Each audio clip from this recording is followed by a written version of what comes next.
Welcome to the ReaderHouse Author Roundtable, where authors from all walks of life come together to discuss the trials, tribulations, and triumphs of publishing their books. I'm Alice Stockton Rossini. Join us here every Saturday night at 8 o'clock, or listen to our podcast anytime on Spotify, Apple Podcasts, Stitcher, TuneIn, and PodServe, just to name a few.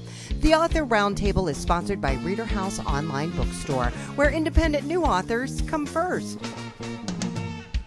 A quality management consultant since 1991, Eric Marcus knows quality when he sees it, and he hasn't seen it in baseball in a really long time. He thinks a lot of fans will agree, especially after they read his book, Going, Gone, How MLB is Destroying Our National Pastime. I know one fan who will definitely agree, and that's my husband, longtime Yankee fan who screams at the TV on a regular basis. And I got to tell you, he definitely agrees. The MLB has taken the fun out of baseball. Well, he should buy my book. All right. And, I've had a lot of feelings about how baseball has really gone downhill and out of my life, really, for the most part. And what really triggered me, believe it or not, is my brother, who lives in Ohio, and he's a child psychologist, and he's writing a book about child psychology. And I was like, maybe I should write a book, because I have a lot of, feelings and opinions about, I'm a big sports fan, but especially about baseball. And that's what kind of spurred me to start. He put the bug in my ear about, that's an interesting idea. And I just went from there. What frustrates you the most about what's going on in Major League Baseball? Well, there's a lot of things that I'm very unhappy with. Probably number one on my list is that there are no more pennant races. When I grew up, the Yankees and the Red Sox, in 1978, they each won their last 14 games in a row to set up that famous playoff game. And it was just so exciting, so electric, so, amazing. They're tracking everything every single day. And nowadays, they both would have been locked into the playoffs like around June 1st because they were both so everything was on the line. And nowadays, they have all these wild cards and all these other things. And that was the best part of baseball to me, is the pennant races. And the book, I get into quite a few different pennant races that I was part of and went to see and things like that. That's number one. Team could be at 500 and still make the playoffs, and it's so diluted. And you just don't have these, I know they're trying to get more teams involved and keep the fans interested, but when I was growing up, if you didn't win that division or didn't win your league, you weren't going anywhere. And the intensity of it all was just amazing. So, it all started when I was 7 years old. That's where my book starts, in the prologue. And I'm watching the World Series game in 1962 and the Yankees and the Giants. And it's game 7. And it's going down to the 9th inning. And we have a 1-run lead. And the Giants have 2nd and 3rd and 2 out. And Willie McCovey's up. And there was about 10 of my dad's friends and 10 of my friends just totally glued to this. I was 7 years old, and it was when I really first started being a fan. And what ended up happening was Wilma J hit this wicked line drive. We all gasped. I'll never forget it. And then it went right into Bobby Richland's glove, and they won Game 7. And from then on, I was hooked. Yeah. So exciting. Yeah, it really was. So a lot of that part of it disappeared. When I grew up, it's just so much different now. When I grew up, all the kids were playing ball, stickball, wiffle ball, collecting trading cards. We were outside all the time. That's all we did. And nowadays, I don't see anybody out there. Maybe a little league game or something, and the kids just aren't into it. They're losing their future fan base. Me and my friends all grew up huge baseball fans, and now it's not there. It's sad. Well, like when we were kids, we had stickball across the street in the field, right? Yep. And absolutely. You definitely don't see that. What you see now are these leagues. Every town has a league, and you have to try out for the league, and then you play in the league, and then there's a traveling league. And it seems, and every kid has to have a uniform, and every kid has to get a trophy. And it's not just going out and playing baseball just for the heck of. Is that what you're talking about? Yeah. Also, when I was a kid and, a teenager, we went to games all the time at Shea and Yankee Stadium. Sunday doubleheaders. They were the best. Those things don't exist anymore. Sunday doubleheaders have been replaced by day-night doubleheaders that you need 2 tickets for. And we used to go, just my friends and I. We didn't even have parents a lot of time. We went on the bus, said goodbye. They packed a lunch for me, and we went to Shea Stadium for 6 or 7 hours for a doubleheader and come home. So you could go to a doubleheader when you were a kid, and you just paid for one game? $1.25. $1.25. 75 cents for the bus. And my mom would pack me a lunch. And we'd sit in the upper deck and have a great old time. I mean, 10, 12 years old, we were doing this. Well, kids these days, they can't do that without their parents. They can't even go trick-or-treating without their parents. Well, they can't afford it without their parents. Yeah, and then another part of the book is the prices and these gazillion-dollar salaries. I mean, players back then didn't play for the money. They played for the pride, and they stayed on their teams. And it's everything's so different. I also don't like many of the rule changes that they've come up with. You know, some are just downright horrible, changing the game. So that's another thing I get into my book. I also talk about the different cheating incidences and people lying about things. And you talking about the Astros and banging on the... Yeah, that's part of it. Banging on the whole, and they didn't, no repercussions for that. And, all the steroids and all this other cheating incidences, and it just really has diminished the game badly. And then they reward some of these people, like Alex Rodriguez, a famous Yankee player. Yeah. Yeah, he was good, but he got suspended for 2 whole seasons for performance-enhancing drugs. Right. 2 whole seasons. They threw him out. So what do they do now? He's the Sunday night voice of ESPN baseball. Why would you reward someone like that who cheated like that with this multi-million-dollar high-profile gig? There had to be hundreds of other people I would have chosen before him. So I just don't understand that. Why you would reward people who cheated. I think you said it already. It's all about the money, right? Major League Baseball is run by the TV networks, right? What's the most recent rule change that they had? Was it with the pitchers? No, my book came out before they started all this timing stuff. The timing thing. People were so mad about that. That was this year. Yeah, I don't know what the rush is. I mean, if I go to a game for 3 hours, I don't care. I mean, why do they have to rush everything? I think it's about fitting the commercials in if you're watching from home. Maybe. I don't know. No, other rule changes I didn't like. I hate the designated hitter. It took away about 80 or 90% of the strategy with the pitches and the double switches and all these other things. Now they started this thing last year to speed up the game. They start a runner in extra innings on second base. And I umpired softball for 30-something years, and we had an hour time limit. And that's how we were able to extra innings. They started with a runner on second base in softball, slow pitch softball. And then, oh my gosh, they made that a rule in Major League Baseball. It's just crazy. And so a lot of things like that. The television stuff is bad. The gambling aspect of it now is unreal. I mean, Pete Rose got busted for gambling on baseball games. Now they have official partners in the Major League Baseball, and it seems like half the commercials you see are about legalized gambling on baseball. And Pete Rose can't get into the Hall of Fame because of that, right? I know. And now we're sponsored by DraftKings, right? Exactly. And again, it's a book a little bit. Young men, especially, they get addicted to betting, and it could ruin their lives. Yeah. And but it's bad enough that it's legal everywhere, but the fact that Major League Baseball is now sponsoring it and getting a cut of the action, I think that crossed the line there. And I didn't get into any politics, didn't get into anything like that.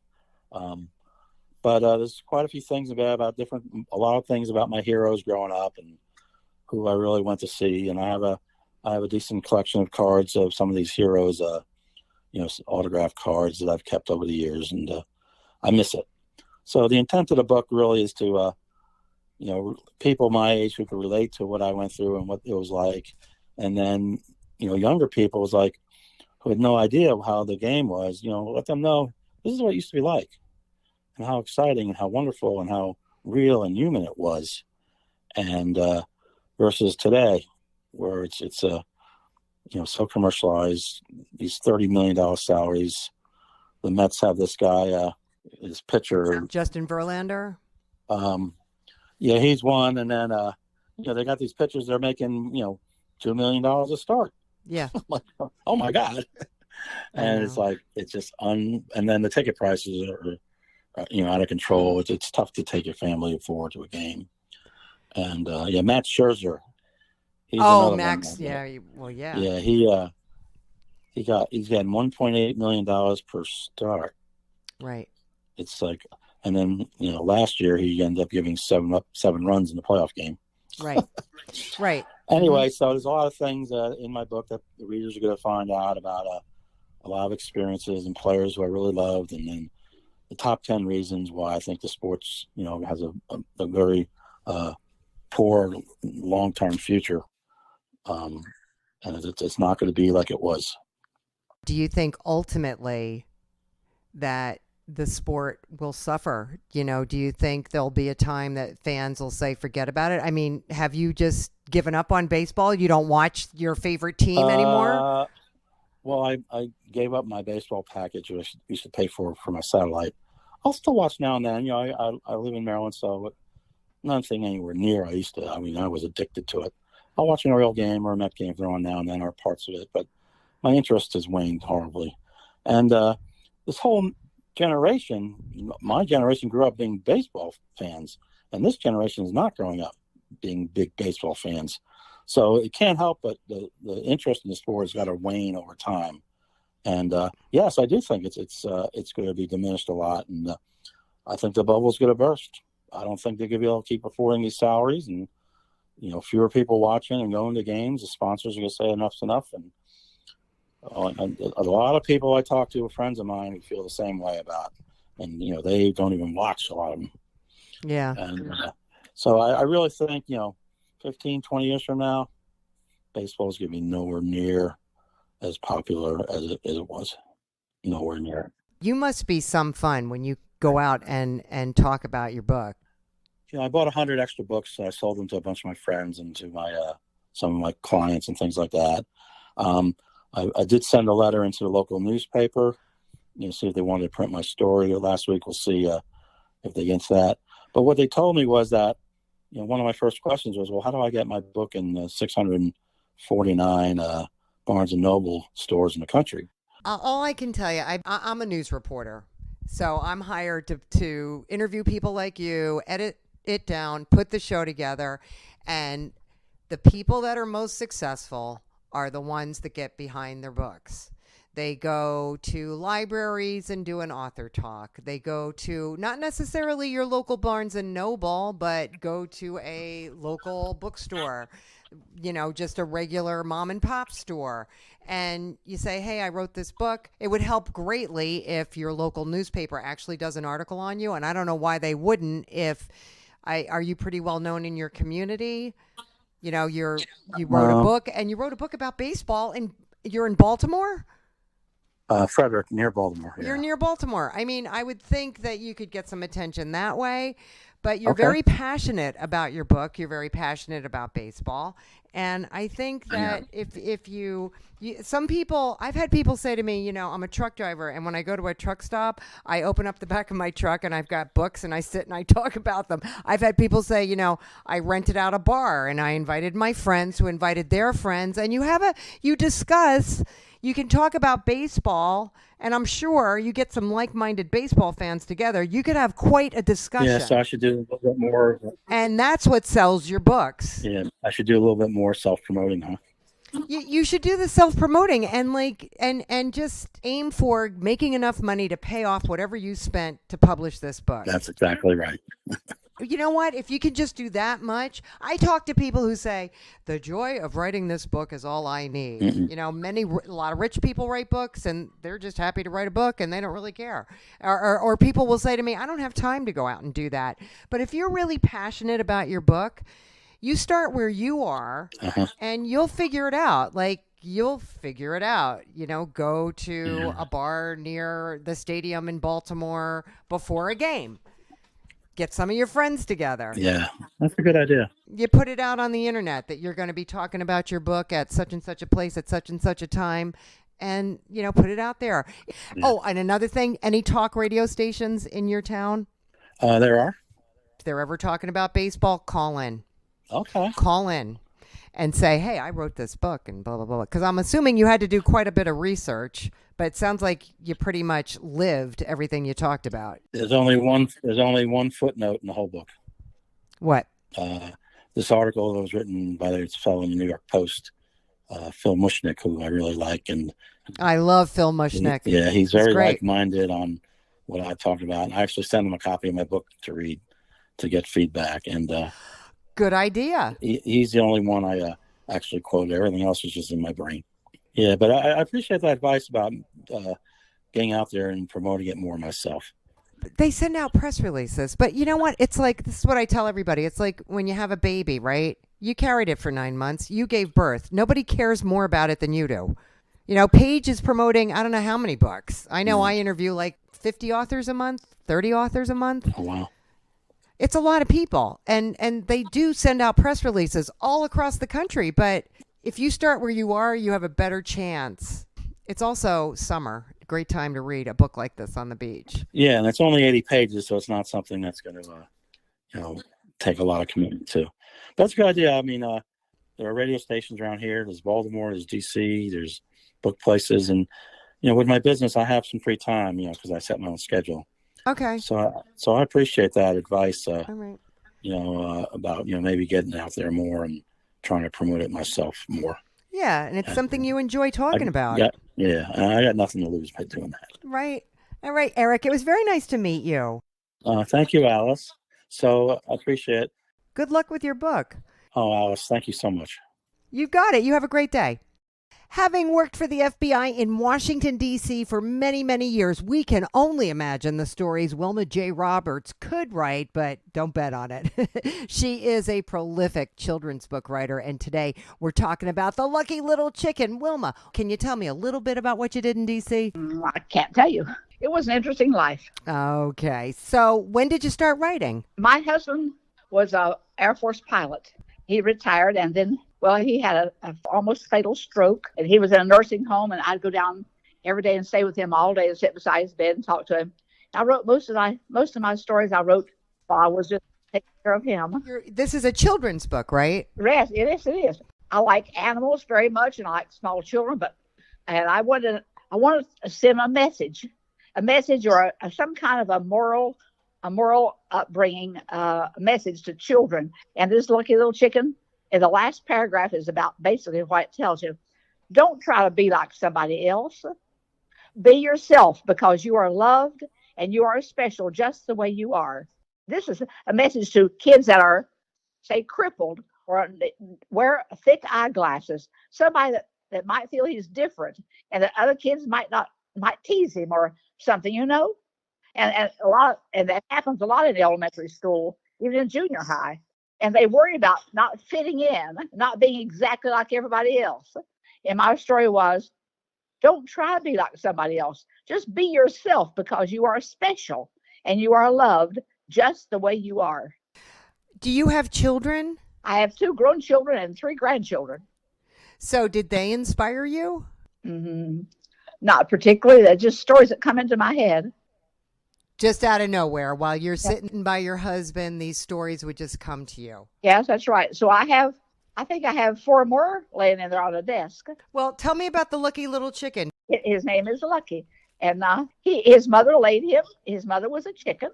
She laid him in a nest. And down the hill from that was Mrs. Duck. And she also had a clutch of nice little eggs that she had just laid. Except on a windy day, one of the little eggs rolled out of Henrietta Hen's nest and rolled down the hill to Dorothy Duck's nest.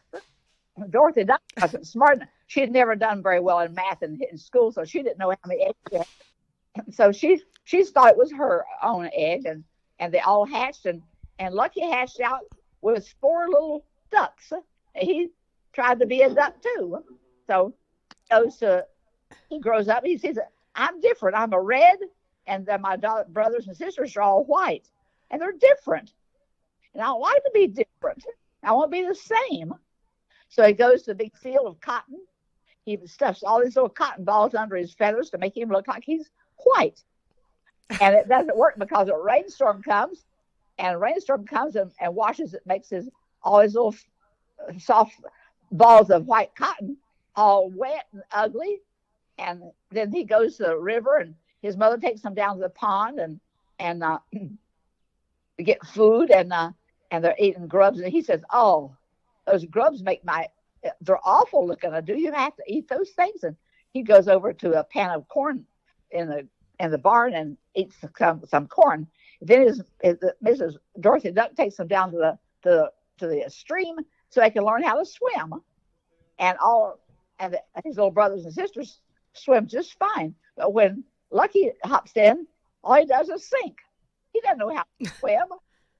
He paddles his little feet, but all his little feet do is just sink into the water. So he climbs out, and he wants to be like them. He does everything he can to change to be like his brothers, and he just can't. He just can't do it.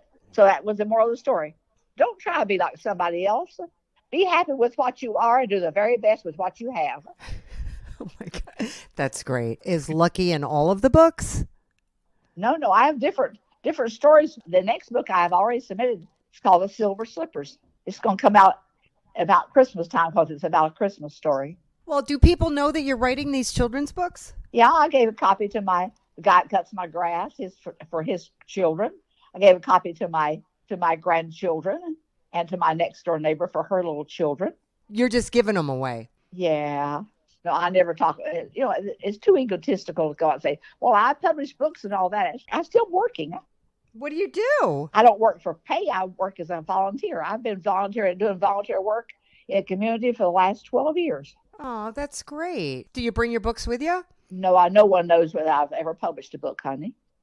Well, you should tell somebody, Wilma. I think you should tell somebody. I work at the courthouse. I work helping with the jury.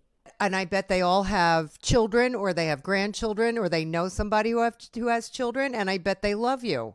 They might like the book, yes. You're not so sure about you, huh? Well, I don't like to be, I'm there to help with the jury and to help in law enforcement, and I don't want to. It sounds like bragging to say, "Well, I just published a book," and I don't want to be that way. You're not bragging because your books have a message. You're trying to educate children. Yeah. So don't look at it like you're bragging. Okay. You know what I mean? Okay. I understand. If people know you at the courthouse or wherever your travels are, you might even have a local bookstore. Oh, right? We have a bookstore within half a mile of my house. It's called Books a Million. Would you mind reading your book to a bunch of little kids? Oh, of course not. I'll do whatever, There might be a summer reading program or some kind of program for kids. And with your background, I'm sure they can trust you. Yeah. Yeah. Yeah, I think so. Never late for an appointment. Always pay my bills on time. Yeah. You should write a book about that. Well, Silver Slippers will come out about Christmas time. Okay.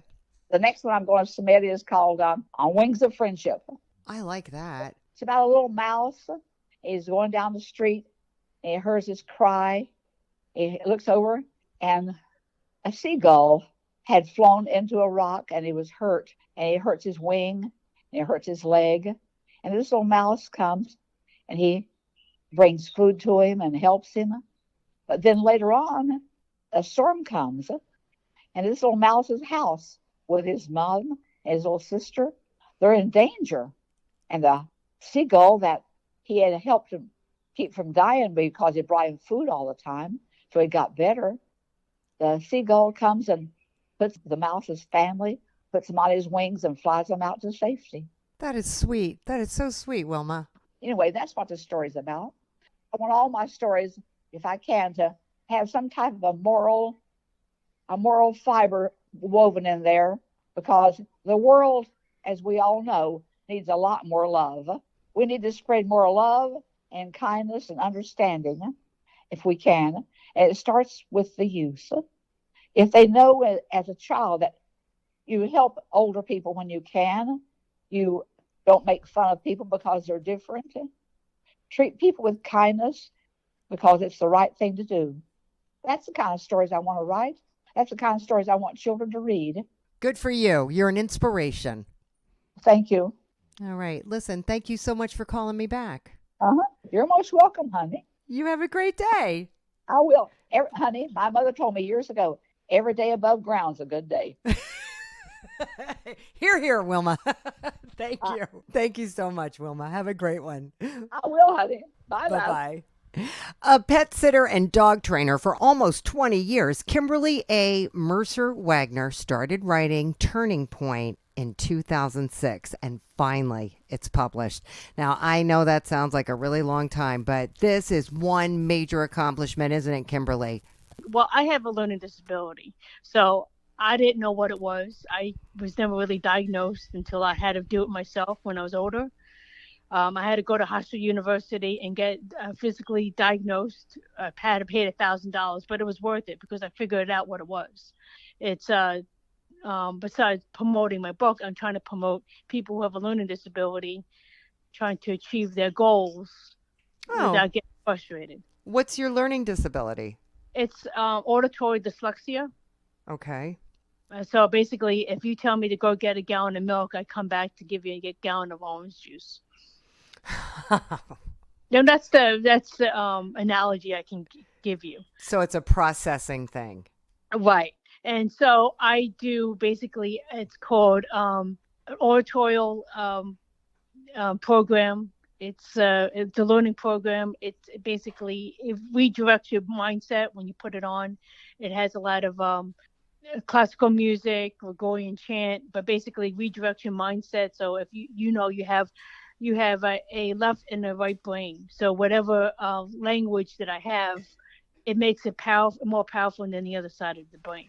So the fact that you were able to write a book at all is pretty amazing. Well, I went to a lot of therapy, a lot of mental health therapy, and also I have a tutor that I was learning how to do English because I didn't know really. I didn't know what to do because back then when I was in school, they didn't know anything about what it is. It was all, dyslexia, you had what you call it, you can't read. It's like, I can read the letters, everything's fine. It's just telling me directions verbally. I couldn't figure it out. Oh, I see. But they didn't know back then. No, they didn't know what to do. They didn't know then, right. But now I know what to do, and knowing is half the battle. So basically, when I had a learning disability, it was kind of like a shun. It was kind of like a dark cloud over my head. I didn't know what to do. I was very depressed.